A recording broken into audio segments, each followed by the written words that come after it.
আছে, কারো ঘর পড়ে আর কেউ খই খায়। তো বর্তমানে বাংলাদেশের অবস্থাটা হচ্ছে এমন। ছাত্রদের আন্দোলন দিয়ে, ছাত্রদের দাবি দিয়ে যে আন্দোলনটা শুরু হয়েছিল, সেই আন্দোলনটা শেষ পর্যন্ত এরকম ধ্বংসাত্মক এবং এরকম একটা ন্যাক্কারজনক অবস্থায় পৌঁছাবে সত্যি আমরা কেউ আশা করিনি। তো সেই আন্দোলনটা শেষ পর্যন্ত এমন অবস্থায় এসেছে যে ইতিহাসে পুরো কালিমা লিপ্ত হয়ে গেছে।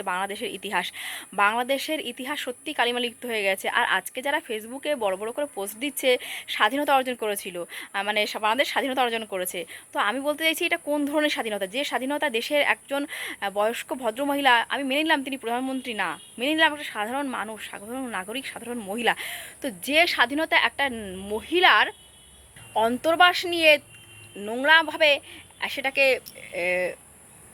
অন ক্যামেরায় সেটাকে ওইভাবে নোংরাভাবে প্রেজেন্ট করছে, উল্লাস করছে, একটা মহিলার কি বলবো, মানে বিন্দুমাত্র শালীনতার ধার ধারেনি একটা মহিলার অন্তর্বাস, তার শাড়ি সব কিছু নিয়ে উল্লাস করছে তারা যেভাবে, এমনকি গণভবন যেভাবে লুট হয়েছে। আমার কথা হচ্ছে হাসিনা প্রধানমন্ত্রী ছিলেন, তিনি দোষ করেছেন, গুণ করেছেন, যা করেছেন সেটার বিচার হবে, সব কিছু বিচার্য, তাই না? তার একটা বিচার ব্যবস্থা আছে দেশে, সেই বিচার ব্যবস্থা অনুযায়ী তার বিচার হবে। যেমন আমাদের প্রত্যেকটা দেশে হয়, আমাদের ভারতবর্ষে সেটাই হয়, তাই না? যে কোনো মানুষ সে যদি কোনো অন্যায় করে সেটা বিচার মাধ্যমে তাকে বিচার করা হয়, বিচার ব্যবস্থার আয়ত্তে আনা হয়। কিন্তু এখানে কি হলো, এখানে পুরো গণভবনটা, আমি তো মনে করছি গণভবন হাসিনার নিজেরও নয়, হাসিনার বাপেরও নয়, তাই না?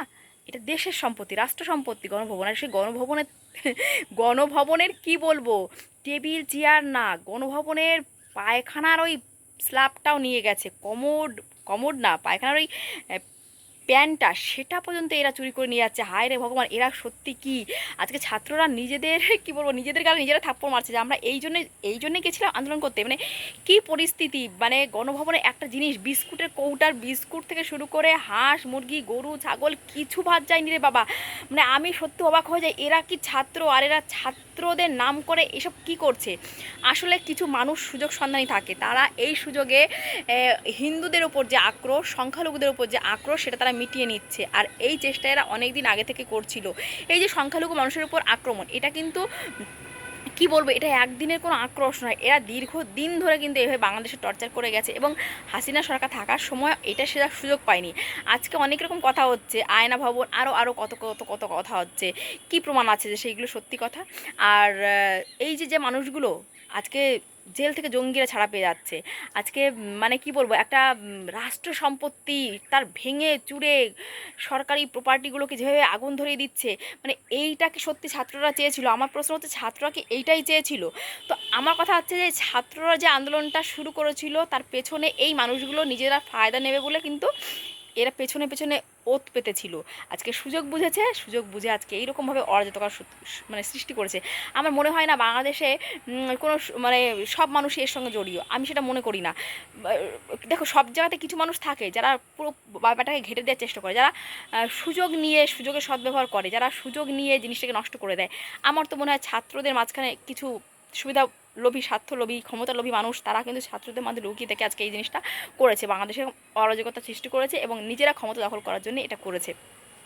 আমার প্রশ্ন হচ্ছে, যে ছাত্রগুলো আজকে আন্দোলন করেছিল, মানে যারা আন্দোলন করেছিল নিজেদের কোটা সংস্কারের জন্য, আমার মনে হয় না তারা সরকারের পতনের জিনিসটা চেয়েছিল। তারা চেয়েছিল তাদের ন্যায্য দাবিটা মেনে নেওয়া হোক। তো সরকার মেনে নিল, তারপরেও এই আন্দোলনটা এরকম হিংসাত্মক দিকে কেমন করে গেল? তো আমি এখন একটা কথা বলবো, এই যে হিন্দুদের ওপর আক্রমণ হচ্ছে, মন্দির ভেঙে দেওয়া হচ্ছে, তাদেরকে খুন করা হচ্ছে, তাদের পিটিয়ে মারা হচ্ছে, তাদের বাড়ি লুট করা হচ্ছে, তাহলে এই দায়িত্ব কে নেবে? তো দায়িত্বটা এখন যারা আন্দোলনটা শুরু করেছিল তাদের হাতে আর আন্দোলনটা নেই।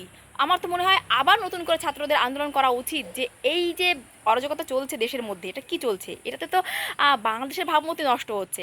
আর কথায় কথায় ভারত বিদ্বেষ, মানে ভারত এদের কোন পাকা ধানে মই দিয়েছে আমি তো বাবা জানি না। আমরা যারা ইতিহাস পড়েছি আমরা জানি যে মুক্তিযুদ্ধের সময় হ্যাঁ ভারত সাহস মানে সাপোর্ট করেছিল। তো ভারত সাপোর্ট করেছিল বলে আজকে এরা পাকিস্তানের মতো একটা জঙ্গি, এইরকম একটা কি বলবো, কট্টরপন্থীদের হাত থেকে এরা মুক্তি পেয়েছে, তাই না? ভাষা আন্দোলন হয়েছিল, ভাষার ভিত্তিতে আমি জানি বাংলাদেশটা ভাগ হয়েছিল। তো আজকে এরা বলছে নতুন করে স্বাধীনতা, কী স্বাধীনতা? যে স্বাধীনতা দেশের প্রধানমন্ত্রীকে মানে কি বলবো, তার ব্রা পরে উল্লাস করে, যে স্বাধীনতায় মানে কিছু মানুষ এইরকমভাবে রাষ্ট্র সম্পত্তি নষ্ট করে, এই স্বাধীনতা বাংলাদেশ চেয়েছিল? এই স্বাধীনতা, হ্যাঁ বাংলাদেশ একসময় মানে কি ইংরেজদের অত্যাচারের হাত থেকে বাংলাদেশ মুক্ত হয়েছে, পাকিস্তানের হাত থেকে মুক্তি পেয়েছে, কিন্তু আমার মনে হচ্ছে যে আজকে যে স্বাধীনতার কথা বাংলাদেশ বলছে, সত্যিই কি দেশের সমস্ত মানুষ এই স্বাধীনতা চেয়েছিল, নাকি কিছু মানুষ তারা আজকে এই সুযোগে নিজেরা নতুন করে আবার একটা অরাজকতা পরিস্থিতি তৈরি করার চেষ্টা করছে? আমার মনে হয় এই যে স্বাধীনতার কথা বলা হচ্ছে, এই স্বাধীনতা আমার মনে হয় দেশের সব মানুষ চায় না। এমনকি ছাত্র সমাজও আমার মনে হয় এই স্বাধীনতা চায় না। আমার তো মনে হয় এই স্বাধীনতা কিছু মুষ্টিমেয় মানুষ স্বাধীনতা নাম করে আজকে দেশে আবার নতুন করে এরকম একটা অরাজকতা সৃষ্টি করছে। আর ভারত বিদ্বেষের কথা বলছে, কথায় কথায় এরা বলছে ভারতকে এ দিতে হবে না, ভারতকে ও দিতে হবে না। আমার তো মনে হয় ভারতের নুন আর ভারতের কি বলবো চাল, এই নুন আর চাল যদি ভারতের কাছ থেকে তারা না পায়, তাহলে কি তাদের ঘরে হাঁড়ি চড়বে? আমার প্রশ্ন এইটা। ভারতের নুন চাল না হলে কি মানে এই যে যারা এই কথাগুলো বলছে না, ভারতকে এটা দেওয়া বন্ধ করতে হবে, ভারতকে ওটা দেওয়া বন্ধ করতে হবে, ভারতকে এই প্রমাণ করতে হবে, ভারতকে ওই প্রমাণ করতে হবে, না ভারতের কোনো কিছু প্রমাণ করার দায় নেই। হ্যাঁ, প্রতিবেশী দেশ যদি অরাজকতার পরিস্থিতি হয়, প্রতিবেশী দেশে যদি অশান্তি থাকে, অবশ্যই তার একটা আজ আমাদের দেশে এসে পড়ে, কিন্তু আমার তো মনে হয় না যে এই ধরনের উস্কানিমূলক কোনো মন্তব্য করাটা সত্যি সমীচীন হচ্ছে। যারা সত্যিকারে বাংলাদেশ প্রেমী, যারা সত্যিকারে বাংলাদেশে ভালো চায়, তারা জানে যে ভারতের সাপোর্টও কিন্তু বাংলাদেশের প্রয়োজন। হ্যাঁ, বাংলাদেশের সাপোর্টও ভারতের প্রয়োজন, অবশ্যই প্রতিবেশী দেশ ভালো থাকতে গেলেও পরস্পরকে সহযোগিতা করতে হবে, কিন্তু এই যে বাংলাদেশে যে ভারত বিদ্বেষ, এই যে ভারত বিদ্বেষী একটা আবহাওয়া তৈরি করা হয়েছে, এটা থেকে সত্যি বাংলাদেশের কোনো ভালো হবে? হবে? বাংলাদেশের মহিলাদের, বাংলাদেশের সাধারণ মানুষদের, এদের কি সত্যি কোনো ভালো হবে? হবে না। আজকে দেখলাম ইসরায়েল না কোথায় একটা দেশের কথা আমি পড়লাম, যেখানে যেখানে বলা হচ্ছে মেয়েদের বিয়ের বয়স 9 বছর করা হবে। ভাবতে পারছো? 18 বছরের থেকে বাদ দিয়ে 9 বছর করা হবে। মানে এই যে মহিলারা যেখানে এখনও বিশ্বের সমস্ত ম্যাক্সিমাম দেশে যেখানে মহিলারা এখনও নির্যাতিত, তারা এখনও অনেক রকম নির্যাতনের শিকার, সেখানে একটা দেশে ঘোষণা করা হচ্ছে যে মেয়েদের বিয়ের বয়স 9 বছর করা হবে। আচ্ছা, মেয়েদের বিয়ের যখন 9 বছর করা হবে বয়স, তখন সেই মেয়েটার শিক্ষা, সেই মেয়েটার স্বাস্থ্য, এগুলো কি সত্যি রক্ষিত হবে? তো আমার তো মনে হয় যে বাংলাদেশের বুদ্ধিমান নাগরিক যারা আছে তাদের ভাবা উচিত যে আজকে বাংলাদেশ কোন পথে যাচ্ছে। বাংলাদেশ এই যে একটা কট্টরপন্থী মুসলিম একটা একটা যে দেশের কথা বলা হচ্ছে, যেখানে কট্টরপন্থাটা আমার মনে হচ্ছে বেশি করে প্রাধান্য পাচ্ছে। তো আমি তো মনে করি যে এই যে যেটা হচ্ছে, আমার আমার এই ক্ষুদ্র বুদ্ধিতে মনে হচ্ছে না সেটা ভালো, সত্যি আপামর জনগণের জন্য ভালো হচ্ছে। হ্যাঁ, কিছু সংখ্যক মানুষের জন্য ভালো হচ্ছে, কিছু কি বলবো, কিছু ক্ষমতালোভী, কিছু চোর ছেচোর, এদের জন্য ভালো হচ্ছে। এরা অন্যায় করেছে, যারা যারা একসময় বাংলাদেশে অনেক অত্যাচার লুটপাট চালিয়েছে, তাদের জন্য হয়তো ভালো হতে পারে।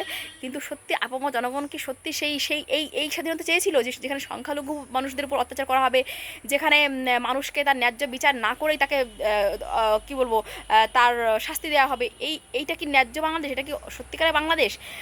আমি হাসিনা বা কারোর পক্ষে আমি যাচ্ছি না, হাসিনা বা কারোর সাপোর্ট করার কথা এখানে প্রশ্ন ওঠে না। প্রশ্নটা হচ্ছে ন্যায় আর নীতির প্রশ্ন, যে বাংলাদেশে যেটা চলছে সেটা সত্যিই কি ভালো? এই স্বপ্ন, এই বাংলাদেশ কি সত্যি এরা চেয়েছিল? আর এই যে জাতির জনকের একটা মূর্তিতে প্রস্রাব করা, এটা কি সত্যি জাতির প্রতি মানে বাংলাদেশ নিজে বিশ্বের দরবারে নিজের কি ইতিহাস রচনা করলো, কি রচনা করলো? এখানে একটা মহিলা, সে সম্মানীয় একটা মানে মহিলা মানুষ, সে প্রধানমন্ত্রী হোক বাছাই না হোক, সাধারণ মানুষ, তার একটা মহিলার ব্রা নিয়ে একটা জাতির একটা প্রজন্ম এই যে উভয় উল্লাস করছে, এইটাকে ভাই কি বলে তোমরা একটু আমাকে বুঝিও। আমার ক্ষুদ্র বুদ্ধিতে এটা মানে আসছে না।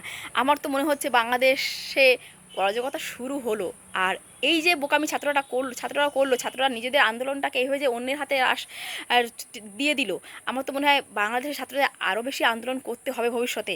এই অরাজক পরিস্থিতি যে শুরু হলো সেটাকে বন্ধ করার জন্য আমার মনে হয় আরও অনেক অনেক দূর যেতে হবে ছাত্রদের এখন অনেক বেশি দায়িত্ব নিতে হবে। এই রকম সুবিধা মানে লোভী আর স্বার্থলোভী কিছু মানুষকে যাতে তারা দূরে রাখতে পারে। হ্যাঁ, এই স্বার্থলোভী মানুষগুলো যদি ক্ষমতা লাভ করে, আমি জানি না বাংলাদেশে কী পরিস্থিতি হবে, তবে অনুমান করতে পারছি যে বাংলাদেশে কী পরিস্থিতি হবে। আর এর জন্য ভুগতে হবে ছাত্র সমাজকেও এবং দেশের নাগরিককেও ভুগতে হবে। তবে কিছু মানুষের সুবিধা হয়েছে, তারা কিছু মানুষ জেল থেকে বেরিয়েছে, কিছু কি বলবো মানে সত্যি আমি ভাবতে পারছি না যে কী পরিস্থিতি আজকে সংখ্যালঘুদের উপর এই অবস্থা। ভারতবর্ষকে দেখো, ভারতবর্ষকে দেখে শেখো। এখানে সব ধর্মের মানুষরা আমরা সমানভাবে থাকি, সমানভাবে মাথা উঁচু করে গলা উঁচু করে কথা বলতে পারি, আমাদের সেই স্বাধীনতা আছে, আমাদের আইন, আমাদের সমাজ ব্যবস্থা, আমাদের বিচার ব্যবস্থা সেই স্বাধীনতা দিয়েছে, যেখানে একটা মুসলিম যে যতটা অধিকার ভোগ করবে, একটা হিন্দু, একটা বৌদ্ধ, একটা জৈন, একটা শিখ, সবাই আমরা সেই সমান স্বাধীনতা ভোগ করি। এটা হচ্ছে বাংলাদেশকে শেখার আছে অনেক কিছু। শুধুমাত্র ভারত বিদ্বেষ করলে হবে না, ভারত যেটা আছে সেটা নিতে হবে। ওই কি, আমরাও নেব। বাংলাদেশের মানুষ অনেক অতিথি বৎসল, তারা অনেক অনেক ভালো মনের মানুষ, কিন্তু মাঝখান থেকে কিছু হয় না, এই যে এক এক গ্লাস দুধের মধ্যে এক ফোঁটা চোনা পড়লে যেটা নষ্ট হয়, তো কিছু সংখ্যক মানুষ আছে যারা বাংলাদেশের ভাবমূর্তিটাকে বিশ্বের সামনে এভাবে নষ্ট করছে। তো আমার তো মনে হয় ছাত্র সমাজকে আবার নতুন করে রাস্তায় নামতে হবে, যাতে এই ধরনের সুবিধাভোগী মানুষরা এই ছাত্র আন্দোলনটাকে এরকম একটা কলঙ্কিত ইতিহাসে পরিণত না করতে পারে বন্ধুরা। তো সত্যি কিছুদিন ধরে ভাবছিলাম বলবো ব্যাপারটা বলে উঠতে পারছিলাম, তো আজকে মনের কথাগুলো বলে ফেললাম। তো চলো টাটা।